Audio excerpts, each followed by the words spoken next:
Welcome back to The Explainer. So let's jump right into this. I want you to imagine, just for a second, that you are the CEO of a massive global enterprise. But we're not talking about tech or finance here. We are talking about the enterprise of human health. You walk into a high-stakes corporate boardroom, and you're facing a massive global health crisis.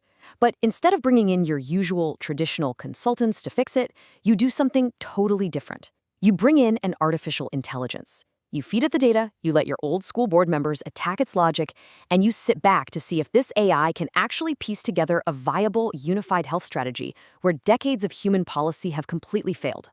That is exactly the scenario we're unpacking today. We're diving into this incredibly fascinating consultation where an AI steps into the role of a public health advisor and goes toe-to-toe with the entrenched perspectives of a typical board. To really set the stage for this boardroom showdown, the CEO kicks things off by dropping a massive statistic on the table: 95%. I really want you to hold that number in your head for a second. We're not talking about a niche demographic here. This is practically everyone on Earth. Yep, 95% of the global population is walking around with at least one health condition. The grim reality of that number, and what the AI immediately points out to the room, is that this is a glaring confirmation that our current status quo is just fundamentally failing us. I mean, we're spending record amounts of money globally, right? Yet we're really just managing illness. We're not actually building health. So let's get into part one, the global health crisis and this trap of managing illness.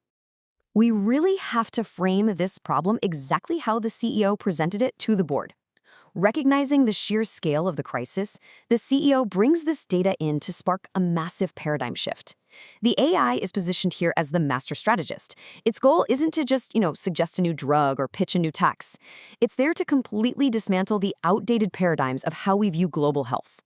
The absolute core of the AI's argument is that we're stuck in this endless cycle of managing illness, and we have to pivot entirely to building health. But, as you can probably guess, the board members, who basically represent the old guard of health policy, they are not going down without a fight. Moving to part two, the biomedical clash and the limits of downstream care. Let's meet our first boardroom opponent. We'll call this one the pill pusher. They represent the traditional, standard biomedical approach. And they argue exactly what you'd expect, right? They're saying, look, we just need to invest more money in pharmaceutical research. More drugs, more cures, problem solved. But the AI pushes back with a serious reality check. It says, sure, pharmaceutical innovations are absolutely vital when it comes to treating established pathology, but relying on them as our primary population health strategy, that's financially and biologically unsustainable. Downstream care alone simply cannot stem the tide. We are seeing wildly escalating costs and diminishing returns. And then the AI hits them with this brilliant line: managing symptoms through lifelong drug regimens treats the fire, not the spark. I mean, it's such a powerful metaphor. The AI explains that if we actually reallocate our resources upstream to build health early in life, we can drastically reduce the massive inflow of non-communicable chronic diseases. And the beauty of this is that it actually frees up pharmaceutical innovations to focus on what they do best, tackling complex, unpreventable conditions rather than just endlessly managing lifestyle and stress-mediated illnesses. All right, on to part three: the materialist's perspective and the structural drivers of health. Okay, so the AI successfully handles the biomedical rep. The narrative then shifts to the second opponent in the room, the materialist board member. Now, this person argues that socioeconomic inequality and material deprivation are the true fundamental root causes of the health crisis.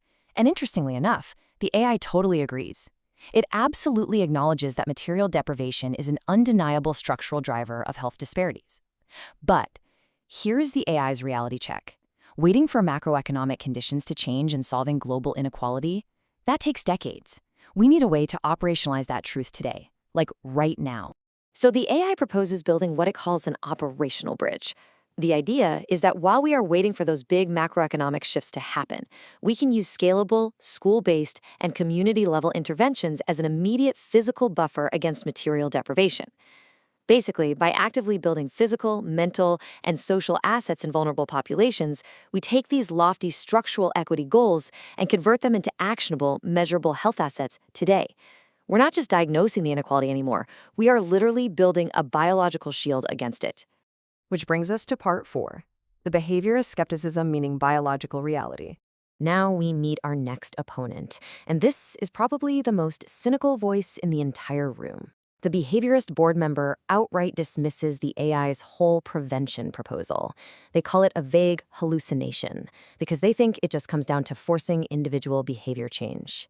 Well, the AI fires right back. It points out that calling an asset-based health strategy a hallucination completely ignores decades of hard epidemiological and biological data.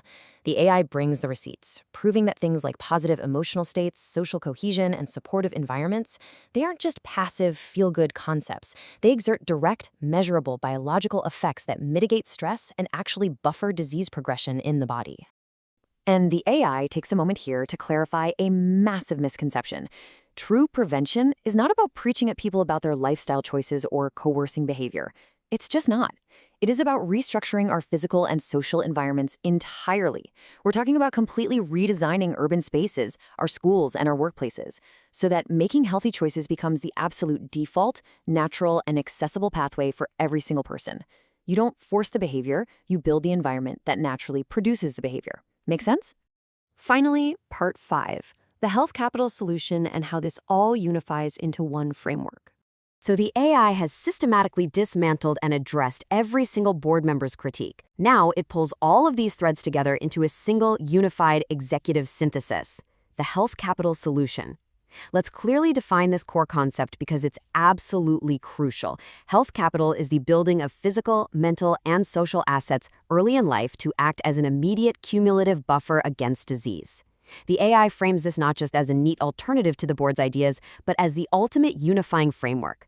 It respects the fact that we need biomedicine, it directly addresses material inequality, and it relies on smart environmental restructuring instead of just behavioral coercion. It's the whole shebang. To really drive this point home to the CEO, the AI highlights the true staggering policy failure of our modern era. Right now, we pour over 90% of our global resources into acute downstream treatment. Just think about that imbalance for a second. We spend 90% of our money on acute care, while 95% of the population remains chronically ill. It's wild. So the AI quickly recaps how it's completely dismantled the 3 outdated, disjointed paradigms that currently dominate public health. First, the biomedical view, it merely fixes the machine when it breaks. Second, the materialist view. It brilliantly diagnoses the terrain, but totally lacks an immediate action plan. And third, the behaviorist view, it misconstrues prevention as just vague advice and coerced behavior. All 3 of these are totally flawed when you try to use them in isolation. So what should you really take away from this explainer? Why does this shift matter so deeply to you, me, and literally all of us? The health capital model provides a practical, scalable strategy.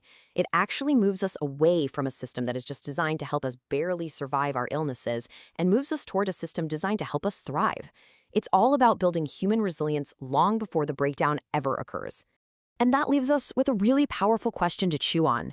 It's the question the AI basically laid at the feet of our hypothetical CEO, and by extension, every single one of us. Are we going to keep fixing the machine when it breaks, or will we start building human resilience before the breakdown? It's a question that completely challenges the entire structure of our modern healthcare system. Thanks so much for joining me on this explainer, and I really hope this deep dive into the AI's public health playbook gives you a fresh new lens through which to view our global health future. Catch you next time.